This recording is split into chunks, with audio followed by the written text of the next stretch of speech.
So the first thing I'd like to do is call Anissa up to do the Pledge of Allegiance. Did I say it right? And everybody can stand, face the American flag. Lift the right hand over your heart. Ready? Begin.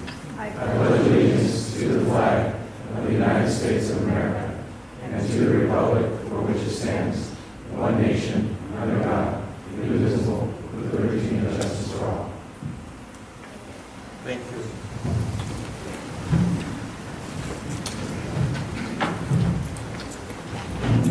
Okay, brief introductions for some of our guests, but I should have had you remain standing. Before we go into our program, I'd like for everybody to stand once again, please. And a moment of silence for Officer Haynes from San Bernardino Police Department.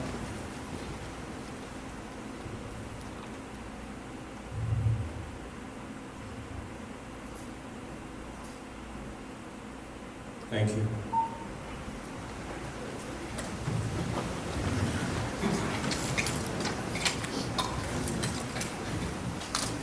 Okay, first introductions. I would like to introduce the founder of Cal Southern University, Dr. Donald Heck.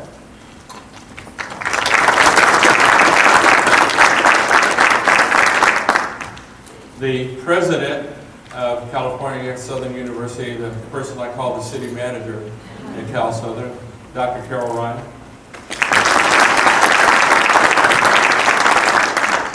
And the Dean of the School of Business, Criminal Justice comes under the School of Business, Dr. Greg Herbert.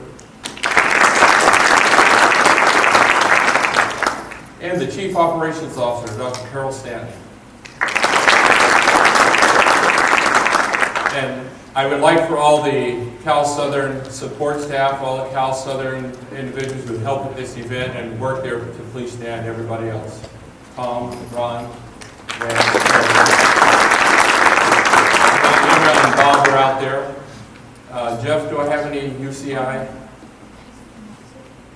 administrators? Oh, Fred, are you there? Okay, stand up. Fred Lipscomb from UCI. And I think there's a council member somewhere in the ranks there with a red tie on. That's a former mayor, now city councilman, former lieutenant, Al Murray.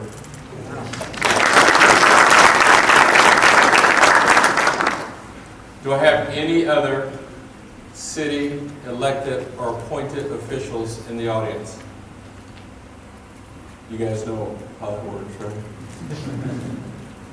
Okay, the first thing I'd like to do is I'm going to go ahead and introduce the panel. I think, Jeff, some of the other issues I'll cover in a minute, but I think I want to introduce the panel first. First on my right is the Chief of the Anaheim Police Department, Chief Raul Quezada.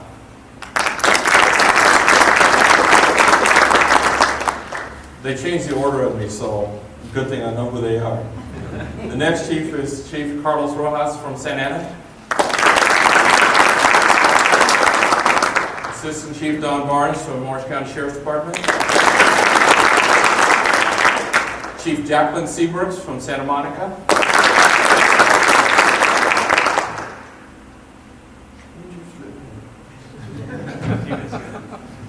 And the just decorated Chief Mike Hamel from the Irvine Police Department. Mike, so great to see you. I believe, Mike, this is your first event. It's my first event, yeah. This is where I was yesterday, so. Give him a hand for getting sworn in. Next we have Chief Charlie Celano from the city of Tustin. Chief David Bejarano from Chula, Vista. Chief Bejarano is the president of the California Police Chiefs Association and has done a great job doing that. Has traveled all over the world and all over the United States. We were fortunate enough, a lot of the personnel up here, to hear the President of the United States during our recent IACP visit. So, and I'm going to leave that alone and just move on. Next is Chief Mark Yokoyama from Alhambra. Mark is a past president, recent past president of the California Peace Officers Association, one of the largest peace officer associations in the United States. Thank you, Mark.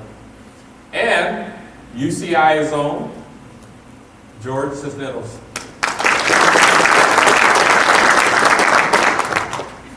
I have a short preamble that I'd like to read so that some of you can get an idea of how important this is and what we're doing.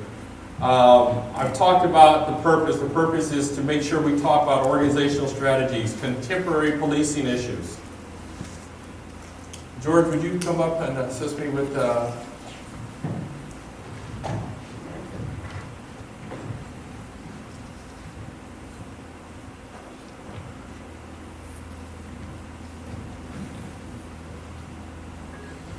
Okay, it is important for our local community members to know and understand the genuine concern law enforcement has for their protection and safety.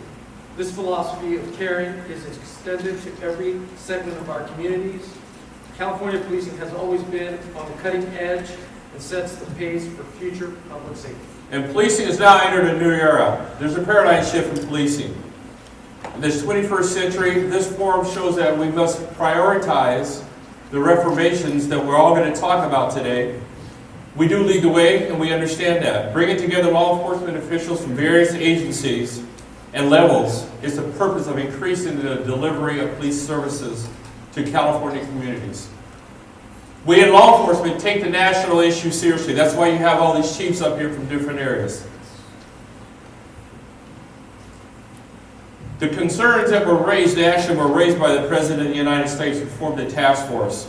And his task force, the mission was to strengthen community policing and trust among law enforcement officers and the communities that they serve. As California law enforcement officials, we all honor and serve all Californians with dignity and respect. We hold ourselves and our organizations accountable for any misuse of power by police officials. Thank you. We recognize the importance and understand cultural conflict resolution in today's policing environment. We will continue to provide excellent service to our communities. Where the need arises, we will prioritize and address the institutional concerns that are faced by our nation. Briefly, the reason we have 3 panels. The police chiefs and the sheriffs are the final decision maker in their agencies. They bear the ultimate responsibility. This includes civil vicarious liability. They are daily concerns in the life of the chief executive. Chief executives have to balance the media, the community, the city or county, the government officials, special interest groups, internal department concerns, from final discipline to labor relations. Chief's job is not an easy one, and a lot of people don't understand how difficult it is because of these different balls that you're throwing up in the air. You have to balance them all. One of the most important aspects for chiefs is having a collaborative team in their organization. We have assembled some of those key team members today. Ergo, the reason for command staff and for line level officers to provide information. And also, this is going to be kind of a training for many of you that are here. And I really welcome all the agencies as I look out and see your patches. Where's Gina at? Well, most of your patches I recognize. Gina, stand up, please. Gina is LAPD, and I'm really proud that she came here at last minute, and she's been such a supporter of all the things that I know we're doing at Cal Southern, so please give her a hand.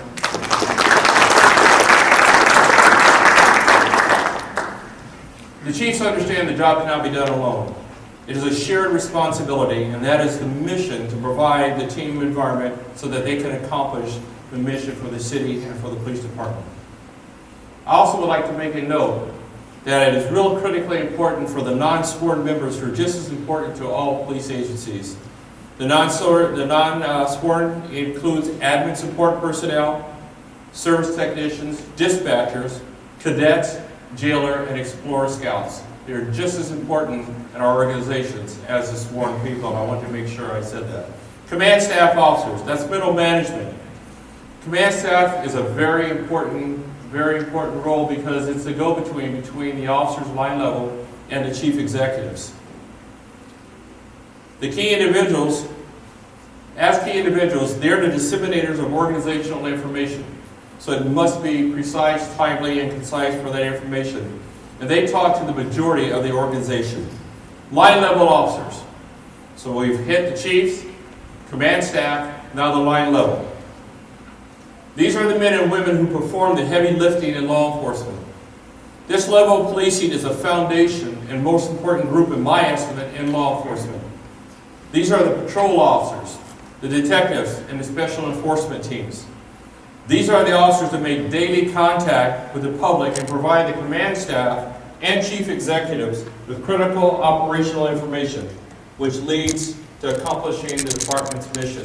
And I have to really tip my hat. We all know that we wouldn't be doing what we're doing if it wasn't for the line level and the officers that are out beating that beat every day. And we all remember that. And I like to say that every one of us remember when we graduated from the academy and when at what time. So we have never forgotten where we came from. Each panel member is going to have 2 minutes. So this in and of itself is a challenge to have police chiefs all have 2 minutes to answer a question. We will see how that works. Command staff, stay tuned.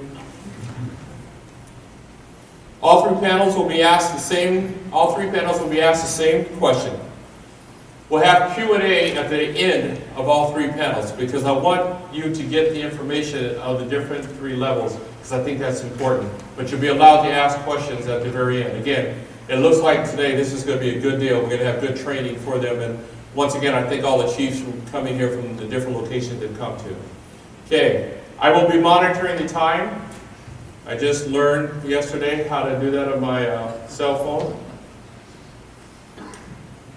First question goes to Chief Quezada. How has racial profiling or bias-based policing impacted law enforcement? And how do you deal with the community concerns on this issue? Actually, I'm very fast here, so I'll use less than 2 minutes. Actually, every challenge that presents itself, specifically with racial profiling, provides opportunities. At the Anaheim Police Department, we took advantage of opportunities to look at cultural diversity once again. Every sworn officer has gone through the academy. That's probably the last time many of us have received cultural diversity. We took the opportunity to bring it back to the department and had every sworn officer all the way to the chief take this class. We recognize that inherently we all have biases. No matter who you are or where you come from, we all have them. But it's what we do with them with respect to law enforcement. We must treat everyone professionally at all times, regardless of our biases. So again, at the Anaheim Police Department, everyone from the officer level to the chief of police has gone through training. Wow. Thank you. Chief Rojas. I concur. All right, Tommy, I'll give you a little something more. Definitely agree with everything Chief Quezada said, but I think what's really key is that communication piece in all of our communities. We're very unique in Santa Ana that 80% of our community is Hispanic, and about 65% of our officers are of Hispanic descent as well, and about 60% are actually bilingual. So we may not have some of the same issues that occur in some of the other communities in terms of allegations of racial profiling. We honestly, in our community, we really don't see a lot of that, and sometimes people think the opposite. But I think one of the things that is key is that communication between all of law enforcement, from the chief on down, with the community, whether it's engaging with the neighborhood associations or the various programs that we have. Thank you. Wow. Do I get their extra time? Yeah. You can collect them, Chief Martin. Thank you. As said before, we've taken a really profound approach just to bring the community closer to us when we do law enforcement. We do that with Citizens Academies. We have cultural diversity groups aimed at every religion in Orange County. We have racial groups that we work with. We have an LGBTQ group that we work to try to bring those groups closer to the Sheriff's Department, where our mission is. People don't understand how, I think, law enforcement in general, and bring those groups in and educate them about what we do and why we do it, I think is very instrumental. The recent act, AB 953, the Racial Profiling Act, is going to require us to report certain types of stops. And that will both be beneficial, I think, to prove that we do a good job, we do it without bias, but it also does create data that I think, no matter how it's presented, people misinterpret what that means. And the language of that statute, I think, has some flaws in it. It's been brought down a little bit. It originally had perception of sexual orientation. I don't know how you perceive sexual orientation in a car stop or detention, so they changed that a little bit. But it's tough. How do you prove to the public that we don't perceive race when you're forced to say that you have to tell us what you perceive? We just do our job and see a violation regardless, without any bias, and we have to then say, well, this is a person of black or Hispanic or a female. That number gets calculated. We have to go back to the causal factors that created the detention as a driving force rather than just the demographic that's being stopped or detained. I think is a very important component of that. California has a new law that was implemented for those aren't familiar. The new law requires every police agency in a time frame to take racial data and document it and keep it on every contact that they make, and it's been controversial to say the least. Fortunately, it gives agencies a time period based on their size of when they have to report that data. Chief Seabrooks. Well, good morning, everyone. Racial profiling and bias-based policing has opened a conversation, a much-needed conversation in communities all across the nation about the role of race. And I would hope, as we do in the Santa Monica Police Department, that we have these authentic conversations about the role of utilizing race and race as a determinant when you are talking about making distinctions about people who've committed activities that bring them to the attention of law enforcement. And rightfully so, communities need to be concerned, but it's an opportunity to educate a community about what the role of law enforcement is, what the role of a community is in the collective obligation for public safety.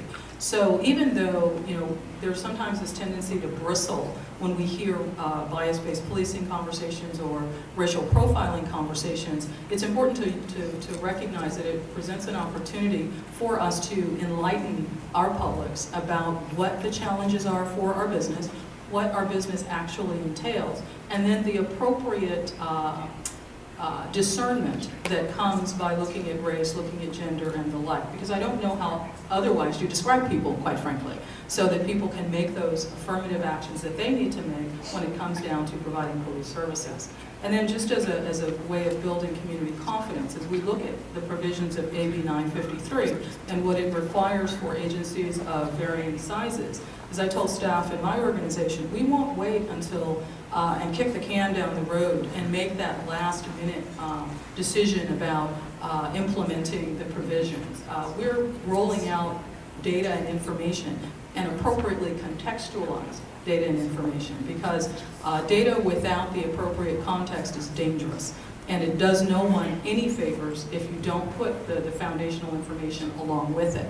To wit, for example, we put out information about our arrests, about our field contacts, about our citations currently. And we were doing that well before 953 passed, not by a whole lot, but enough to where I can feel comfortable sitting here saying it. So just in summary, though, I have people saying, oh, well, looking at this data, you arrest these groups in 5 times their population appearance in your community. And I said, yes, we do. But what you fail to realize is that our community as a population is 92,000 people. But we get 7 to 7.5 million visitors in our community every year. Now, what say you to that? And then as we look at that arrest data, it's also critical to look at the zip codes where the arrestees are coming from. They do not occur generally with a level of substantialness in the footprint that is our community. And that's the benefit of having these kinds of conversations, because you can enlighten a community that heretofore has been comfortable with a cloak of ignorance. Thank you. Chief Hamel?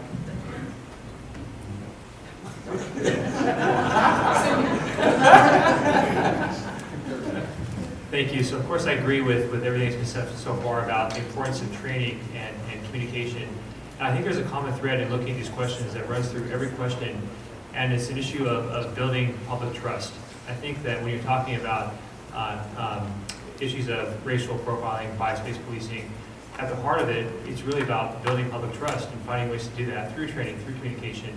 And there's a lot of ways that we seek to do that as contemporary law enforcement agencies. In Irvine, for instance, as was mentioned, we have CPA programs. We also have to be sensitive to what our unique communities represent, meaning in Irvine, if we look at the demographics of Irvine, over the past 10 years, our Chinese American population has increased dramatically. And so we have to think about how to connect to and be sensitive to our unique community. So a lot of the programs we're doing are really looking at where our demographics are growing. So we've reached out to our Chinese American community. We have had DAs with Chinese American backgrounds come and give training to our officers on issues related to Chinese traditions and cultures, and through giving officers more of an understanding about the unique populations that they serve, they're in a better position to serve that community and to build trust. And later on, we're going to talk about community policing, but really getting back to the foundation of what community policing means, and ultimately trying to build trust and confidence in our community, so that the community, it's not the police department, or it's not police versus the community, but the community actually sees the police as their police department. Thank you. Chief Celano? I have one here. Thank you. I'm going to get real, Tommy. Can I get real? So, racial profiling and bias-based policing training has not been well received by our police officers. That's real. And the reason for that is, well, there's many reasons for that. But one of the distinctions that needs to be made is that racial profiling does not equal racism. And there is no evil intent behind it. There's implicit bias in all of us. And I think the way we address that is through training and education of our people, and training and education of the community. And you can mitigate that, you can minimize that bias through that training. But really, from a law enforcement perspective, what I think needs to change is we need to open our minds. And we need to be more willing to take criticism. We need to not circle the wagons, which is historically what we've done in law enforcement. And what Chief Hamel talked about yesterday in his swearing-in speech, he talked about humble leadership. And it's so important to hire people with humility, to encourage that humility, because without that, it's very easy to circle those wagons. It's very easy to dismiss the criticisms and the feedback from the community. So for me, it is real. It's something we need to address. But the thing is that 99.9% of our police officers out there are good people trying to do their best jobs. And so if we continue to hire good people that are humble, that are willing to accept that criticism, I think over time we're going to make a positive change. Very good.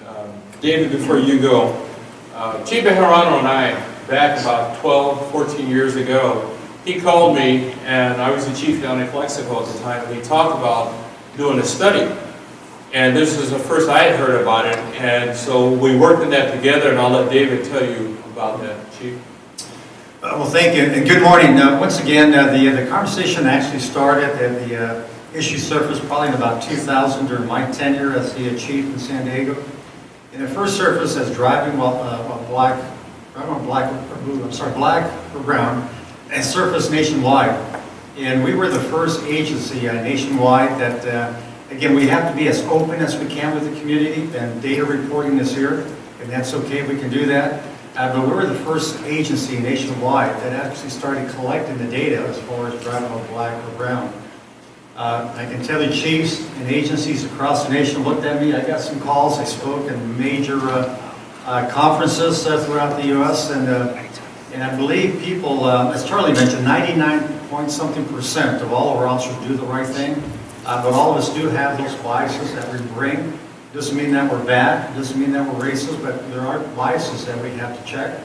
We have to make sure they don't influence who we contact, our investigations, etc. So that's critical there. But again, it's about being open, making sure the community is engaged with us. I believe someone mentioned early on, we also formed advisory committees representing the Latino community, African American community, Asian, etc., etc.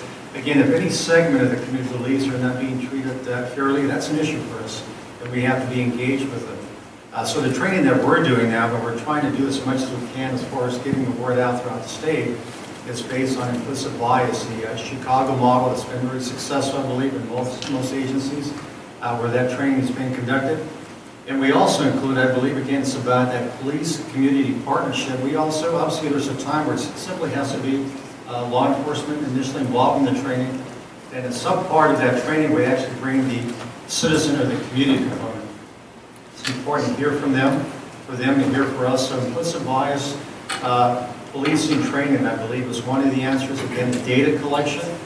We have to be free and open with that information, even though I believe all of us have the concern again that it's without context. Yeah, we'll provide all the information, but also there has to be some independent academic analysis of that information. But again, be open with that information. The other part, many of us have embraced the body-worn cameras. That's another critical piece, I believe. There's a lot of other issues as far as the use of that technology, the privacy issues, but body-worn cameras, I believe, are also huge as far as being a piece of the evidence that demonstrates how we're interacting with the community as far as that respect and dignity and making sure we're contacting people for the right reason. Sorry, what did number two? You're good, you're good. Chief Joe, Well, good morning.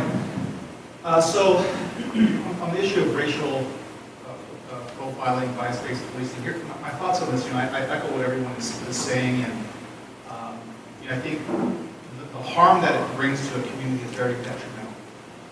It is just something that harms their reputation, professionalism of policing, not only in the communities that we serve, but across the nation as well.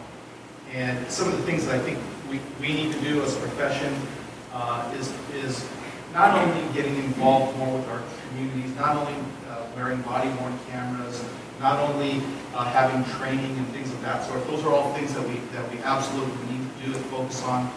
But we also think we need to get involved with our academics in the form of helping us as a police profession find ways to hire and promote the right people and find the candidates that are likely to police in an unbiased manner. That's a unique opportunity that we haven't yet taken advantage of. So, in addition to hiring those that mirror our community, and in addition to promoting and hiring the right people, we have to find those right mechanisms that really look at the depth of the type of people that we're hiring. Thank you. Chief Cisneros? All right, Tommy, I'm going to throw you a little curveball. First of all, I've had all the chiefs talking. I think I would just say concur. But first of all, I want to say good morning to everyone. I want to welcome you to the campus of UC Irvine. I can't think of a better place, venue to have a forum addressing contemporary policing issues than an open university setting that embodies the discovery and dissemination of knowledge through research, teaching, and creative expression. I want to thank Tommy and California Southern University for having the foresight on developing such an engaging communal issue. Regarding racial profiling, I think I just want to, address the issues that occur, whether factual or, perceived. I think it alienates communities from law enforcement. It hinders community policing efforts, which we all do. It causes law enforcement to lose credibility and trust among those we swore to protect and serve. The people of California have spoken and passed AB 953. And the new law for many of us will occur probably in 2022 with no funding, and that is a key issue. While I welcome the data collection and the possible benefits from the analyzation, I do not think this is a panacea to enhance police legitimacy issues. It's my opinion that we need to address the training issue, which we've heard throughout all the chiefs here today. And I think that's where the funding needs to be. Like I said, I think there may be some great benefit from the collection of data. But I think the reality is that when we have either factual or perceived, the only way that can mend, I believe, is through relationships and trust and working together. Thank you. And thanks to the chief's responses on this one question, we've actually knocked out another question. They handled two questions with that one, because the second question was going to deal with police training. It was going to deal with citizen education and contact and interacting. And I think everybody very adequately addressed that issue. So now we're down to 4 questions, so we're making great progress. Community policing how has community policing been implemented satisfactorily? Has it done that? And what do you think of the future for COP? I believe that question was answered. Would everybody agree? Would somebody like to take that question on of the future of community policing? Don? I just want to pick on. I think we kind of moved beyond that. We have everything mentioned before about community assistance academies and working groups and kind of inclusion of the community being co-producers of their own safety. I think for the future for us, though, we need to have more of a customer service-oriented policing model that focuses on outreach and delivery of public safety services. Because we are a service-based industry, we have to look at it through that lens and how we raise the bar in the manner we do our job. We have to market ourselves. I guess the firemen are probably the best people to follow in how they do their job because they're very well embraced, no matter, they can't make mistakes. But we are a negative contact, for the most part, environment. We're stopping people for violations of law, but we don't always have to leave them with a sour taste in the way we do our job. So I think kind of raising that maybe the Nordstrom's level of law enforcement service and bridge that path and be our own ambassadors of our agencies. Mike? Just wanted to add one thing that's related to community policing and building relationships. One of the things we talk about at Irvine is this concept of 5 minutes, and especially important in a city that spans as many square miles as Irvine does, almost 70 square miles, and doesn't have a true metropolitan downtown area where there's not opportunity for footies. People are in their cars a lot and they're responding to calls. So we talk about this concept of 5 minutes, which encourages our officers each day, every single patrol officer, every single shift, to make it a point to have a conversation with somebody outside of some kind of official contact for 5 minutes. It could be during a meal break, it could be when you're just out there walking around getting coffee or something. But the idea is, think about the impact that law enforcement can have in the community if every single officer, every single day and every single shift, spend 5 minutes meeting somebody new and just having a conversation with that person. You're going to have new ambassadors and people that may look at law enforcement in a different way, and an opportunity for law enforcement to get to know the public and for the public to get to know the human side of the officers who serve our cities. Tom, just real quickly adding on the community policing part of that, after 9/11, a lot of us, or a lot of agencies shifted over to the terrorism, the intelligence, and that was critical during that time, so there was a less focus potentially on community policing. As all of us went through the recession, and many of us, including my department, we actually had layoffs, reduction in personnel, and just trying to keep up with the calls for service, the investigations, etc. Didn't leave a lot of time for the community policing side of it.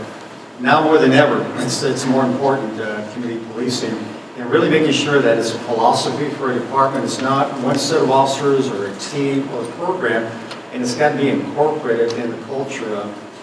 With my two agencies, San Diego, Chula Vista, it's part of our management meeting. It's part of our leadership meeting to talk about a problem-solving project, what we can do at the command level to support it, the resources citywide, what our line officers are doing. Most of the time it's actually driven by the line officers as far as that problem-oriented policing. And once again, it's about taking care of crime, shutting down long-term, maybe that drug house in the neighborhood, that park being given back to the community, taking out transients, homeless issues, etc. We're really incorporating that. And people within the two organizations that I have the pleasure of working with, Chula Vista now and San Diego, people understand when it comes from the chief, and the chief is out there in the community meetings, the chief is out there trying to get resources for that project, and they see as people are moving in the organization to the next level, sergeant, lieutenant, so on, these are folks that are really embracing community policing. Tommy, what I'd like to add is this, is that to answer your question, has community policing been done satisfactorily? I'd say it's been done satisfactorily. Could it be better? I think absolutely. One of the components of community policing is problem solving. And when we look at things or problems within our community that are related to homelessness, mental illness, to youth in our communities, to drugs, those are all social issues. And we're first responders. We're not first responders just for medical aid issues, but we're first responders to every single one of those things that I just mentioned. And if we want to get from satisfactorily to doing great community policing, there has to be much more of an investment in policing. And I'm not talking just about hiring more police officers, but we need to ask ourselves, has every community invested in Department of Mental Health clinicians housed at a police department? Do we have probation in our police department? Do we have social workers in our police department? And I venture to say no to most agencies. Until we get there, I personally can't say that community policing is at its greatness. So, you know, you've also heard the term that, you know, it takes a village to raise a child. Well, it takes a village to police a community. And it's not just the police that need to do this. It takes a lot of people, and we're not quite there yet. George, you want to jump on that? Yes, please. So I think Mark said it best, and I totally agree with that. And I think, you know, community policing has been done averagely throughout its philosophy in our departments. And I agree, it's a service-oriented policing model that we need to definitely have. I think where the next step is community governance, and I think that is what Mark is talking about, which is, you know, policing communities is not solely a police department issue. It is a holistic approach to dealing with issues and bringing all the other entities. You know, I've had the great privilege now to work in 3 different departments, and unfortunately for many municipalities, the funding isn't there. And that's not to say that in my new location all the funding is there, but I will tell you that at the UC, at least at the UC Irvine campus, there is a community governance model that goes on. And because at the end of the day, the constituents that we have here, which is faculty, staff, and students, the overall goal is for them all to achieve what they need to achieve. And so I've seen that model here, and that's something that I see that's extremely important, that needs to be spread across when you have other individuals who have expertise come to the table and try to work out a solution for the problem that is in front of us. Thank you. We're going to move on to the next question, but a quick commentary is, I think everybody gets the flavor of the importance of what community policing, what agencies are doing from the chief level down. It'd be interesting when we have the line level officers and the command staff officers respond to the same question and listen for the echo of those philosophies. I would tell you that myself, I have been fortunate enough from talking to my friends on the panel for years that as a chief, I went out myself, went to the downtown businesses, went into the schools, and to take this issue home, I think when I was in Calexico, I called David, I don't know if he remembers, and I called him and I says, I went to all the schools in the city of Calexico, all the schools, from elementary to the high school, as the chief. One of the teachers in one of the class says to me, says, I've been teaching at this middle school for 30 years. I have never seen the chief of police in the city. So, and this wasn't a real long time ago, but it still matters. And so I agree with what everybody has said here. You lead from the front. And I made sure that as chief, I got out of that desk, I went 10-8, I went out in the field, and I went to the schools, and I went to the businesses. And that's what you've heard here today. Next question, and this is more for an internal question and a critical question. What is the importance of organizational succession planning, which includes promotions and career development? Chief Quezada? Well, I actually live this, so I know how important it is. About 4 years ago, we lost a deputy chief, a chief, 3 captains, 6 lieutenants, and 16 sergeants. It was just a mass exodus. I took over as the chief of police. I've got 6 captains, 4 were on probation, 1 was just off probation, so I lived through this. I cannot emphasize enough the importance of succession planning and development. I recently promoted, actually yesterday, 5 sergeants, a captain, and a lieutenant. So encouraging folks at the early level to start thinking and planning at that next level. So my commitment to the sergeants, and again, everyone to that rank, is make your decisions at that next level, because it's going to be an easier transition. As a chief, I have to have the opportunities and the training available for them to succeed as well. I can't just say, hey, I want you to do well. I have to provide the opportunities and the training for them to be successful. But it doesn't just start there internally. It starts all the way down to the elementary school kids who are getting prepared down the road. In Anaheim, we have a career pipeline program. It's aimed at junior high school. Next year, we'll start at the high school level. Once a week, the kids, the 7th and 8th graders, have an elective period where it's public safety. So they get 1 week it's public fire, the following week it's police officer.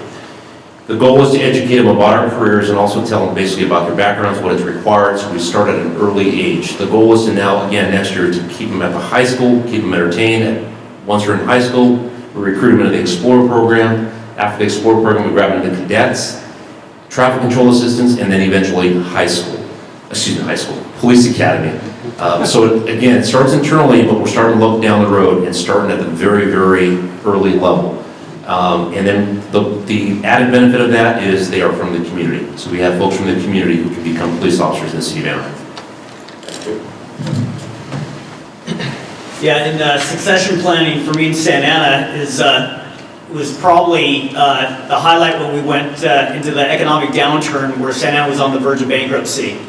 And so at one point in the city of Santa Ana, I was the acting police chief, I was the city manager, and so that tells you that the city of Santa Ana did not do very good succession planning over the years. And I remember sitting in the city manager's office and signing off on a lawsuit, and 3 of the signatures were mine, and 1 was the city attorney's signature. And I had signed as the deputy chief, as the acting chief, and as the city manager.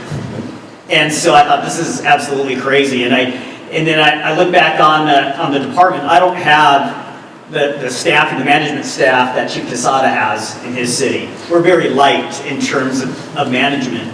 But what you have to do is really take a good look at what your environment looks like and deal with the realities that you have, whether they're fiscal realities or the human resource realities.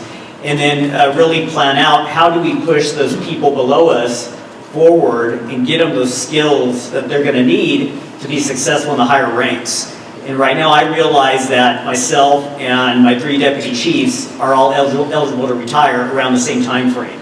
So it's real critical for us to acknowledge that. We may not all go at the same time, but acknowledge that and make sure that we prepare those below us for that next step. You know, we want to be a more vibrant and successful police department as we move forward. Thank you. We're all in the same boat, I think. Of the 61 lieutenants we have in the Sheriff's Department, 45 of them have 2 years or less in rank. And that's true with the sergeants and also our line staff, patrol operations. I'm looking a little different. It does create an opportunity rather than a challenge. When we look at the way we're perceived in this profession, you're almost getting a brand new start in how we can move our organizations forward. And that's driven by several factors. Obviously, we have a succession planning, succession development initiative in the Sheriff's Department, all about developing people, getting ready for the next level that they're going to move on, and the one beyond that, try to get them to take additional opportunities. But it's also focused towards retention of the people we have. It's very expensive to get people into a uniform and a badge. It costs us in the Sheriff's Department about $120,000 per successful candidate to get them in a uniform.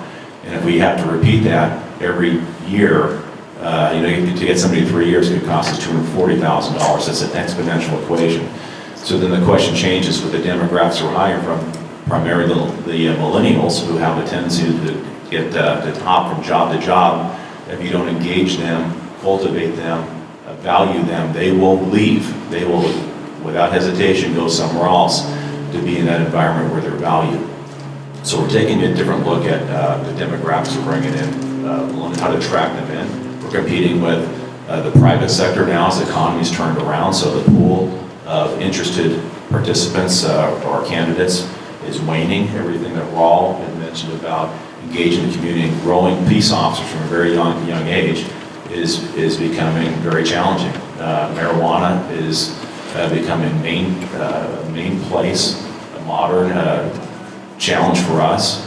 And so when we're looking at what we want to do, what we're trying to attract and what we're trying to grow, we've got to start very young, bring them in, and then focus on retaining them more importantly. My organization is no differently situated.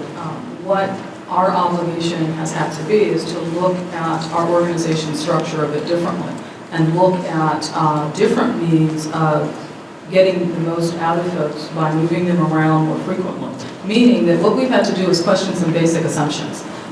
Typically, we look at and we say, well, you need to be a journeyman police officer, meaning you have to have, 8, 9 years on patrol. Then you go to detective, and then you're there for 3 to 5 years working all of the different desks. And we've typically had to rethink that and retool that. And instead of looking for the expertise, go for the experience. And that means building a depth of bench. It's all wonderful to have a primary team that's great, that's out there, that's doing it. But if you don't have that depth of bench, when someone's hurt, when situations change, when retirements come about with 3% at 50 and all of those kinds of things, you end up in behind the 8 ball. So we've had to retool our thinking, move people around more frequently, be very authentic about that so that we can build that. But equally, we have to create opportunities for groups that are typically left on the margins. In our organization, our civilians were exactly that group. For many, many years, there was not an ability for them to even be looked at as legitimate managerial personnel. And we've made statements and we've made actions and we've created a new structure that gives them not this so-called parity, but actual parity in terms of appearance, relative pay, and opportunity, accountability, and responsibility. So in that, you build a sense of cohesion within the unit. People want to move. They want to get the different experiences. They want the different opportunities. And we can't take that standpoint that says that this is a police department, so therefore the executive staff table is limited to police officers and people who are sworn. So we have to take a look differently at how we've operated our organizations, how we've marketed promotions and opportunities and the experiences, and make sure that we're doing it in a way that internally makes people want to do things. And then as people from outside look in, they see the opportunities, because the young people coming in today want something different. And if the organization isn't responsive to them in that way because we're stuck in an old mind map, guaranteed they'll look to some other agency or to the private industry to do that. And we've had to take that on. It's not been easy, but we're making some success. So I want to approach this question more on a micro level. So when I think about this question, it makes me think about a book that in the past was standard reading for anyone that went through the Supervisory Leadership Institute, which is a flagship leadership program for first-line supervisors. And the book was called Managing for Excellence by David Bradford. And the underlying principle of that book was that in order to best mentor, best prepare your people for future opportunities and greater responsibility, is to have them and enable them to share in the management of the unit. So that's really, I think, at the heart of true mentoring. It takes a lot of extra work, but it's something that we have to remember to do as law enforcement leaders. So if, for instance, I'm listening to a lieutenant or a sergeant analyze a problem or discuss how to go about solving an issue, and in my estimation, maybe they're not quite considering all the things they should be considering, I need to look at myself and think about, well, what more can I do, or what more can that person's supervisor do? And the model is that you have to make the effort to fold in supervisors and lieutenants into the next level of decision making and have them be part of those conversations about how to brainstorm and how to tackle sometimes high-level issues.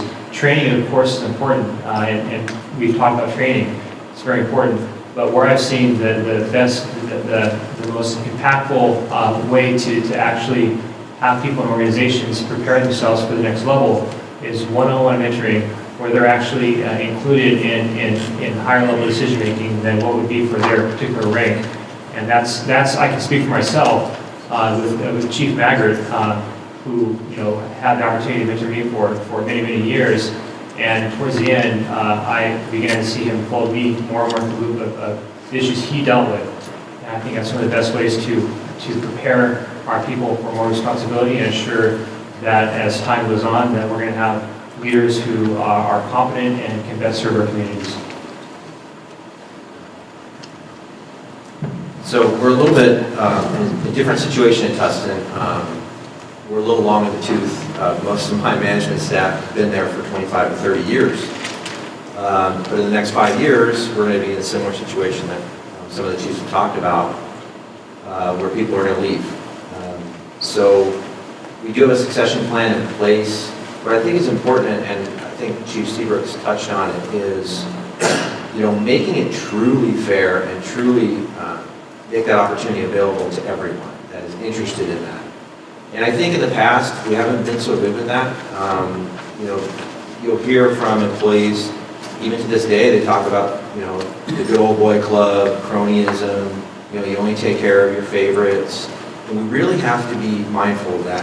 And what I would like to see in our department is a formal mentoring program, where people who are interested in special assignments or promotions can opt into that program, and we have plenty of valuable, talented mentors that can mentor them through the process and provide the training and provide them with the leadership materials they need to prepare them for that next level.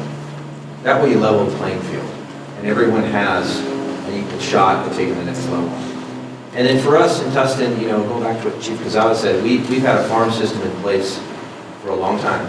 And we started at the Explorer level, and we go up through cadet and full-time employee. In fact, there's a young man sitting in the audience here who started as an Explorer, and he's now one of our best cadets, and he wants to be a police officer with our department. And that's worth its weight in gold. I cannot emphasize enough. You know, we struggle for lateral police officers all the time, and sometimes you can get a great lateral, and sometimes you can get not such a great lateral. And so to be able to build that from within your own department, especially someone that grew up in the community, is tremendous. It's a tremendous asset. And so, you know, putting more resources towards that is something, it's one of my goals. Right on time. Thank you. As mentioned before, during our leadership team meetings, and that involves first-line supervision, both professional and sworn, all the way up to the top. Another standing item besides the community policing problem-solving part is our mentoring and succession planning. That's part of our strategic plan. That started from the ground up as far as obviously a pride of a broad vision, and then from our line staff, including the community, built our strategic plan that includes the succession planning. We involved mentors that probably every agency here does from the time we have a recruit entering the academy. They stay with that recruit through the FTO program, and then we also have a formalized mentor for newly promoted sergeants as they go through the first year. Besides all the post-training that is available as far as the advancement and career opportunities, we also do an in-house, I think it's 40-hour class for sergeants also to better prepare them for the new position. The expectation is that every sergeant, as soon as we can, we get them into the Supervisory Leadership Institute training. As all of you know, those who've gone through that SLI training, it's a lot of work. The expectation for lieutenants is that they go through command college or the FBI National Academy as soon as we can, preparing them again for the next level. Like most of us here probably, I do not micromanage at every opportunity within units and divisions, a lot of discretion, a lot of flexibility to run their shops and make those major decisions. So again, it's a lot of the in-service, a lot of the mentoring in-house, and providing individuals with the opportunity as much as possible to rotate between the investigative side, the administrative side. Obviously, the more well-rounded they are, the better opportunity in the future for promotion. So this issue of succession planning in organizations, I think it's really one of community concern as well. And the reason I say that is because the communities that you live in, you have a stake in the policing in that community, obviously. In the community that I live, I know over the course of the last several years, some of the great things that this police department has done have just been very phenomenal. The relationships with the community and the police have come together. Just so many great things going on. And my worry as a resident of that community is, are the people below this chief, do they have a good understanding of why he's doing what he's doing? And are they going to be able to move forward these same practices, or are they going to step back to a traditional approach to policing? So that's why it's one of, I think, a community concern as well. One of the challenges that I'm seeing, and this is my fourth police department, is that people in the organizations tend to think today. They don't think about what's going to happen in 5 years, 10, 15, or 20 years. So their interest in promoting now is really, I'm not interested. And if they're not interested now, they're going to keep working within positions that are comfortable for them, like narcotics or traffic or gangs. and they don't want to work an administrative assignment, which is what we do 100% of our time, is administrative. So they're putting themselves in a position of disadvantages because they're thinking only today of what interests them. So we need to find ways to get them thinking, way ahead, whether it be education, whether it be training, whether it be administrative assignments, whatever it might be. We need to find a way to have our teams really focusing more on the future to really be a great part of that succession going forward. Okay, so I think we all learn from our history and our experiences. And so when I became a newly appointed police chief back in 2010, within 60 days, just like Chief Rojas, I was told that I was going to be the city manager and also the redevelopment director during the abolishment of redevelopment. In addition, I was told that the public works director was retiring in 30 days, the community development director was retiring in 30 days, the assistant city manager had just taken another job, and I looked left and I looked right and I was holding the bag. And that year was an extremely challenging year. I learned tremendously, but I also wanted to take that experience and learn from that experience on succession planning.